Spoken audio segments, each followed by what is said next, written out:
જય હિન્દ, જય ભારત। તમે બધા જાણો જ છો કે હાલમાં હું તડીપાર છું। આજે ગાંધીનગર આવ્યો છું। મને તડીપાર કરવાનું મુખ્ય કારણ કયું હતું?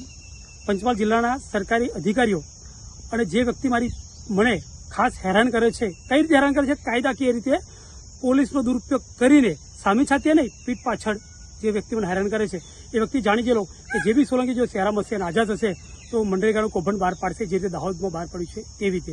એટલા માટે મને તડીપાર કરવામાં આવ્યો। હું ડરતો નથી, ખોટી રીતે મને તડીપાર કર્યો છે।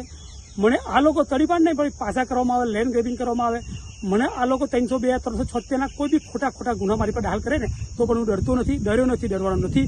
હું ઝૂક્યો નથી, ઝૂકવાનો નથી ભ્રષ્ટાચારીઓની સામે। આજે પણ ઝૂક્યો નથી અને કાલે પણ ઝૂકવાનો નથી। હું ઝૂકીશ તો મારા ક્ષત્રિય સમાજ સામે, સર્વ સમાજ સામે ઝૂકીશ, બાકી અમુક જે વ્યક્તિઓ છે એની સામે ઝૂકતો નથી।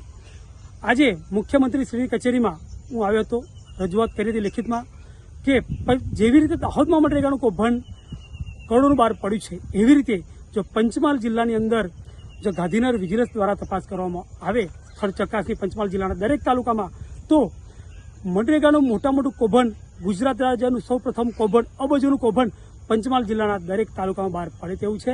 મુખ્યમંત્રીશ્રીને ખાસ રજૂઆત કરી છે કે વિજિલન્સ તપાસ કરાવો, રાજકીય રીતે નહીં પરંતુ સક્રિય રીતે, ઈમાનદાર રીતે, તો ઘણા તમારા ભાજપના ધારાસભ્યો પણ આ મનરેગા યોજનામાં કૌભાંડો બહાર પડશે અને પંચમહાલ જિલ્લામાં જેટલો પણ ભ્રષ્ટાચાર છે, જે લોકો પાસે સાયકલ નથી તે તારે 4 વ્હીલો ફેરવે છે, એવા લોકોને બહાર પાડવાના છે। ગરીબોના પૈસા, હકના પૈસા ગરીબને પાછા મળવા જોઈએ। કેટલ શેર યોજના હોય, માટીમેટ રસ્તા હોય, ચેકવેલ યોજના હોય, કુવાની યોજના હોય, ઘણી યોજના એવી છે કે જે લાભાર્થીને લાભ નથી મળ્યો, જે અબજોપતિ છે, કરોડોપતિ છે, એ લોકોએ પોતાના ખિસ્સા ભર્યા છે। ગરીબ તો ગરીબ જ રહ્યો છે।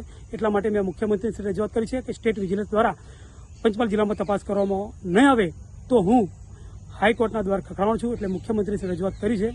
જય હિન્દ, જય ભારત।